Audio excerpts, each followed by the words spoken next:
എനിക്കിനിയും ഉയരാൻ സാധിക്കും, എനിക്ക് എൻ്റെ ആഗ്രഹങ്ങൾ നടത്തിയെടുക്കാൻ സാധിക്കും, എനിക്കിനിയും ധനം ഉണ്ടാക്കാൻ സാധിക്കും, ആ ധനത്തിൻ്റെ ലക്ഷ്യവും നന്നായിരിക്കണം. ഈ ഒരു ചിന്തയോട് കൂടി ഉപാസിച്ചു നോക്കൂ.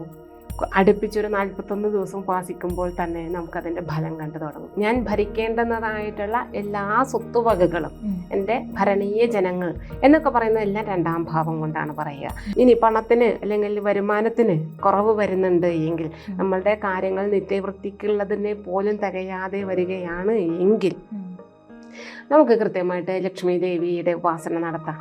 ശാരദ മേഡം, ഈ ജാതകത്തിലെ ധനയോഗം, ഈ ധനയോഗത്തിന് എന്തെങ്കിലും പ്രശ്നം ജാതകവശാലുണ്ടെങ്കിൽ അത് നമുക്ക് പരിഹരിക്കാൻ പറ്റുമോ? ഈ ധനയോഗം എന്ന് പറയുന്നത് പല സംഗതികളെ അടിസ്ഥാനമാക്കിയിട്ടാണ്.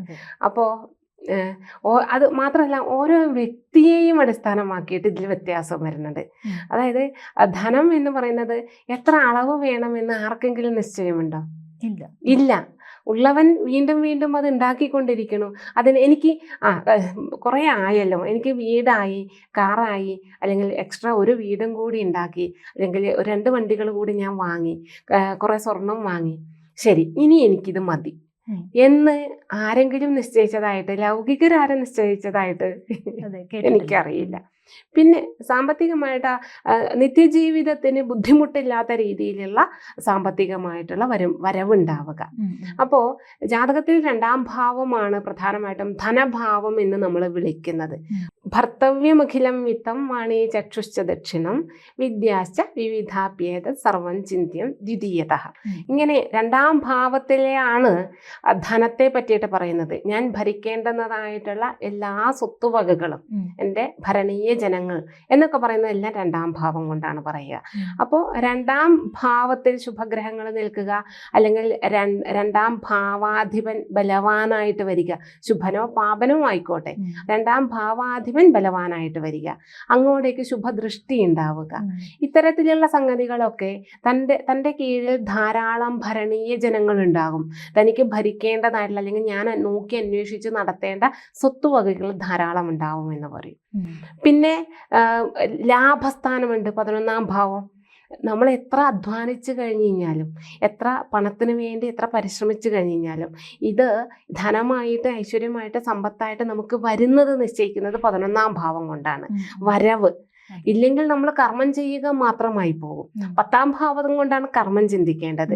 നല്ല 10-ാം കർമാധിപൻ നല്ല പൊസിഷനിൽ നിൽക്കുക, കർമാധിപന് കർമ്മഭാവത്തിലേക്ക് ശുഭദൃഷ്ടി വരിക, കർമാധിപന് ശുഭദൃഷ്ടി വരിക, നല്ല അംശകബലം ഉണ്ടാവുക തുടങ്ങിയിട്ടുള്ള സംഗതികൾ. അപ്പോൾ ഒറ്റ ഭാവം കൊണ്ടല്ല നമ്മൾ ഒരു കാര്യത്തെയും തീരുമാനിക്കുന്നത് ജാതകത്തിൽ. അപ്പോൾ പല ഭാവങ്ങളുടെയും മിശ്രരൂപമാണ്. നമുക്ക് ഇത് ഒരു ജാതകം നമ്മളുടെ മുന്നിൽ എത്തിക്കഴിഞ്ഞ് കഴിഞ്ഞാൽ, നമ്മളുടെ മുന്നിൽ വരുന്ന പൃച്ഛകനെ സംബന്ധിച്ച് ഒരു ചോദ്യം ചോദിക്കുക, ഉത്തരം കിട്ടുക, ഇൻസ്റ്റന്റ് ആയിട്ട് ഉത്തരം കിട്ടുക എന്നുള്ളതാണ്. അങ്ങനെ ഒരു ഇൻസ്റ്റന്റ് ആയിട്ട് മറുപടി നമ്മൾ പറയുമ്പോൾ, ജ്യോത്സ്യൻ അങ്ങനെ മറുപടി പറയുമ്പോൾ, കുറേ കാലത്തെ പഠനവും പരീക്ഷണവും എക്സ്പീരിയൻസും എല്ലാം ചേർന്നിട്ടാണ് ഈ അവരുടെ ചോദ്യത്തിനനുസരിച്ചിട്ടുള്ള ഒരു ഉത്തരത്തിലേക്ക് നമുക്ക് എത്താൻ സാധിക്കുന്നത്. അല്ലാണ്ട് ഒരൊറ്റ കോളം മാത്രം നോക്കിയിട്ടല്ല ഈ ഉത്തരത്തിലേക്ക് നമുക്ക് എത്തേണ്ടത്. അപ്പോൾ ഇതിങ്ങനെ 2-ാം ലഗ്നാധിപനെ നിശ്ചയിക്കണം ആദ്യം. ലഗ്നാധിപൻ, അതായത് ഇതെല്ലാം ഉണ്ടായാലും ഈ വ്യക്തിക്ക് ഇത് അനുഭവിക്കാൻ സാധിക്കണം. ധനമായാലും സൗകര്യങ്ങളായാലും വീടായാലും ഈ പറയുന്ന വാഹനങ്ങളായാലും ഈ സൗകര്യങ്ങളെല്ലാം ഈ വ്യക്തിക്ക് അനുഭവിക്കാൻ യോഗമുണ്ടോ എന്നുള്ളതും കൂടി അറിയണം. അതല്ല എങ്കിൽ ഇവിടെ പിന്നെ സ്വിമ്മിംഗ് പൂൾ ഉൾപ്പെടെ, അല്ലെങ്കിൽ കളിക്കാനുള്ള ക്രിക്കറ്റ് ഗ്രൗണ്ട് ഉൾപ്പെടെയുള്ള കൊട്ടാരങ്ങൾ നിർമ്മിക്കുകയും, ഗൾഫ് രാഷ്ട്രങ്ങളിൽ അല്ലെങ്കിൽ വിദേശ രാജ്യങ്ങളിൽ പോയിട്ട് 2 മുറിയുള്ള ഒരു വീടിനകത്ത് ഒതുങ്ങിക്കൂടേണ്ടി വരികയും ചെയ്യും. അപ്പോൾ ലഗ്നാധിപനെ വെച്ചിട്ടും 2-ാം ഭാവാധിപനെ വെച്ചിട്ടും ലാഭാധിപനെ വെച്ചിട്ടും 10-ാം ഭാവാധിപനെ വെച്ചിട്ടുമാണ് ഇത്രയും സംഗതികൾ ഏറ്റവും മിനിമം നമ്മൾ നോക്കേണ്ടിയിരിക്കുന്നു. അപ്പോൾ ഇനി പണത്തിന് അല്ലെങ്കിൽ വരുമാനത്തിന് കുറവ് വരുന്നുണ്ട് എങ്കിൽ, നമ്മളുടെ കാര്യങ്ങൾ നിത്യവൃത്തിക്കുള്ളതിനെ പോലും തികയാതെ വരികയാണ് എങ്കിൽ നമുക്ക് കൃത്യമായിട്ട് ലക്ഷ്മി ദേവിയുടെ ഉപാസന നടത്താം. ലക്ഷ്മി ഉപാസന വഴി, അല്ലെങ്കിൽ നമ്മുടെ ഗുരുവായൂരപ്പൻ എന്ന് പറയുന്ന മഹാവിഷ്ണുവിൻ്റെ ആ വൈകുണ്ഠവാസിയായിട്ടുള്ള, കാരണം ലക്ഷ്മിപതിയാണ് ഭഗവാൻ, ലക്ഷ്മിപതിയായിട്ടുള്ള ഭഗവാനാണ്. പൂർണ്ണത്രയേശനുണ്ട്, ഗുരുവായൂരപ്പനുണ്ട്, അല്ലെങ്കിൽ പത്മനാഭസ്വാമി ഉണ്ട്. അങ്ങനെ ലക്ഷ്മി ദേവിയോ അല്ലെങ്കിൽ ലക്ഷ്മി ദേവിയുടെ പതിയെയോ ഉപാസിക്കുക സ്ഥിരമായിട്ട്. അങ്ങനെയാകുമ്പോഴത്തേക്ക് നമുക്ക് ഇതിന് കുറച്ചും കൂടി മാറ്റങ്ങൾ വന്നു തുടങ്ങും, ധനാഭിവൃദ്ധി വന്നു തുടങ്ങും.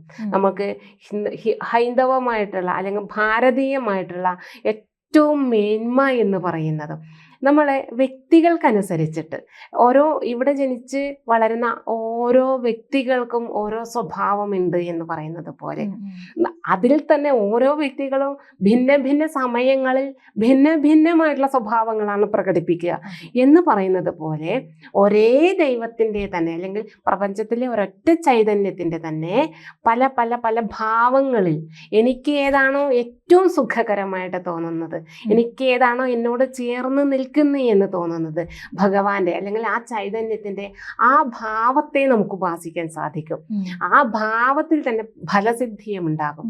എനിക്ക് ഭഗവതിയെ അല്ലെങ്കിൽ ദേവിയെ സരസ്വതിയായിട്ട് ഉപാസിക്കാം.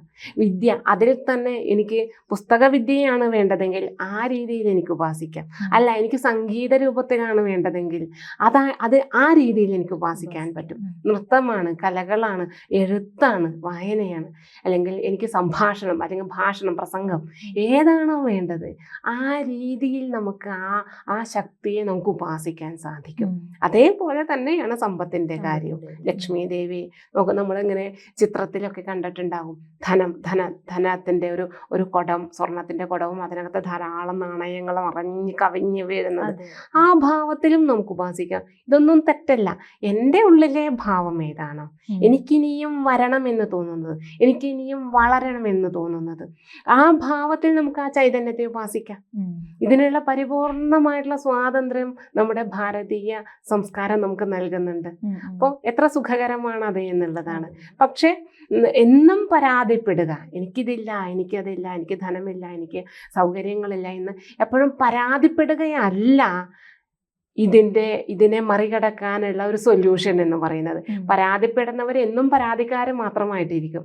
ഇതിനെ പരിഹരിക്കണം എന്നുള്ള ആഗ്രഹത്തോടു കൂടി എനിക്കിനിയും ഉയരാൻ സാധിക്കും, എനിക്കെൻ്റെ ആഗ്രഹങ്ങൾ നടത്തിയെടുക്കാൻ സാധിക്കും, എനിക്കിനിയും ധനം ഉണ്ടാക്കാൻ സാധിക്കും, ആ ധനത്തിൻ്റെ ലക്ഷ്യവും നന്നായിരിക്കണം. ഈ ഒരു ചിന്തയോടു കൂടി ഉപാസിച്ചു നോക്കൂ. അടുപ്പിച്ചൊരു 41 ദിവസം ഉപാസിക്കുമ്പോൾ തന്നെ നമുക്കതിൻ്റെ ഫലം കണ്ടു തുടങ്ങും. സമ്പത്ത് ഉണ്ടാവുന്നുണ്ട്, പക്ഷെ ഈ സമ്പത്ത് കയ്യിൽ നിൽക്കുന്നില്ല. അങ്ങനെ ഒരു അവസ്ഥയുണ്ട് പലർക്കും. അതും ഇതുപോലെ ലക്ഷ്മി ദേവിനെ തന്നെ നമുക്ക് ഉപാസിച്ച് അത് പരിഹരിക്കാൻ. ലക്ഷ്മി ദേവിയെ ഉപാസിക്കുക മാത്രവും പോരാ, അവനവന്റെ കയ്യിലിരിപ്പ് കൂടി നന്നാക്കുക എന്നുള്ളതാണ്. എവിടെയാണ് ചെലവ് ചെയ്യുന്നത്, അതുപോലെ തന്നെ ഈ ചെലവ് ചെയ്യുന്നത് എന്ത് കാര്യത്തിലേക്കായിട്ടാണ് ഇത് പോകുന്നത്, നന്മയിലേക്കാണ് പോകുന്നത് എങ്കിൽ ഒരിക്കലും അതിൽ ദുഃഖിക്കേണ്ട ആവശ്യമില്ല. കാരണം നമുക്ക് ആവശ്യത്തിന് നമ്മളുടെ കയ്യിലേക്ക് വന്നോളും. ഇത് ഇങ്ങോട്ട് വരണം എന്ന് പറയുന്നത് ചെലവാക്കാൻ വേണ്ടി തന്നെയാണല്ലോ ധനം വരുന്നത്, അല്ലേ? കൂട്ടുവെക്കാനല്ല ധനം വരുന്നത്. ഇത് ചെലവഴിക്കുമ്പോഴാണ് നമുക്ക് ഈ ധനത്തെ കൊണ്ട് നേരത്തെ പറഞ്ഞതുപോലെ ലഗ്നാധിപന് ഇത് അനുഭവിക്കാനുള്ള യോഗം ഉണ്ടാവണം. അതല്ലെങ്കിൽ ഇതിങ്ങനെ നമ്മൾ ഈ ചില സ്ട്രീറ്റിലൊക്കെ തെരുവിലൊക്കെ ജീവിക്കുന്ന ആളുകളുണ്ട്. അവര് മരിച്ചുപോയി കഴിയുമ്പോഴത്തേക്കാണ് അവരുടെ സമ്പാദ്യം എടുക്കുമ്പോൾ ലക്ഷങ്ങളും കോടികളും സമ്പാദിച്ചു വെച്ചിട്ടുണ്ടാകും, അല്ലേ? അപ്പോൾ ആ മാതിരി സമ്പാദിച്ചു വെക്കാനല്ല സാധാരണ മനുഷ്യർ ആഗ്രഹിക്കുന്നത്. നമ്മൾ കുറേയും കൂടി ഉയർന്ന ചിന്താഗതിയുള്ള ആളുകളാണ്. അപ്പോൾ നമുക്ക് നമ്മളുടെ ആവശ്യങ്ങൾ യഥാവിധി നടക്കാൻ വേണ്ടിയിട്ടാണ്. അപ്പോൾ നമ്മൾ നോക്കി ചെലവഴിക്കുക, ശ്രദ്ധയോടുകൂടി ചെലവഴിക്കുക. നന്മയിലേക്കാണ് ചെലവഴിച്ചതെങ്കിൽ ഒരിക്കലും അതിൽ ദുഃഖിക്കേണ്ട. കാരണം വീണ്ടും ചെലവഴിക്കാൻ നമ്മളുടെ കയ്യിലേക്ക് വന്നോളും. ലക്ഷ്മി ദേവി അത് കൊണ്ടുവന്ന് തന്നോളും. അതിനുള്ള ഇങ്ങനെ ധനം ഇങ്ങനെ മഴ പെയ്യുന്നത് പോലെ വീഴുകയല്ല ചെയ്യുക. അതേസമയം ധനം ഉണ്ടാക്കാനുള്ള മാർഗങ്ങൾ നമ്മുടെ മുന്നിലേക്ക് വഴികൾ തുറന്നു വരികയാണ് ചെയ്യുക. അതിനെ കൃത്യമായിട്ട് നമ്മൾ ഉപയോഗിക്കുക എന്നുള്ളതാണ് ചെയ്യേണ്ടത്. നന്ദി മാഡം. ജ്യോതിഷമോ വാസ്തുവോ പൂജയോ നിങ്ങൾക്ക് ആവശ്യമുണ്ടോ? താഴെ കാണുന്ന നമ്പറിൽ വാട്സപ്പ് ചെയ്യൂ. നിങ്ങൾ ചെയ്യേണ്ടത് ഇത്രമാത്രം: താഴെ കാണുന്ന നമ്പർ നിങ്ങളുടെ മൊബൈലിൽ സേവ് ചെയ്യൂ. അതിനുശേഷം ഞങ്ങളുടെ നമ്പറിലേക്ക് വാട്സപ്പിലേക്ക് ഹായ് അയക്കൂ. ജ്യോതിഷ സംബന്ധമായ എല്ലാ ആവശ്യങ്ങൾക്കും ABC മലയാളം നിങ്ങളോടൊപ്പമുണ്ട്. സമ്പൂർണ്ണ ജാതകം സാധാരണ ജാതകമല്ല, സമ്പൂർണ്ണ ജാതകം. 75 പേജുകൾ അടങ്ങുന്ന സമ്പൂർണ്ണ ജാതകം 250 രൂപയ്ക്ക് ഇനി നിങ്ങളുടെ കൈകളിലേക്ക്. അതിനായി നിങ്ങൾ ചെയ്യേണ്ടത് ഇത്രമാത്രം: താഴെ കാണുന്ന നമ്പറിൽ ബന്ധപ്പെടുക. ജ്യോതിഷവുമായി ബന്ധപ്പെട്ട എല്ലാ വിശേഷങ്ങളും നിങ്ങളിലേക്കെത്താൻ ABC ജ്യോതിഷം സബ്സ്ക്രൈബ് ചെയ്യുക.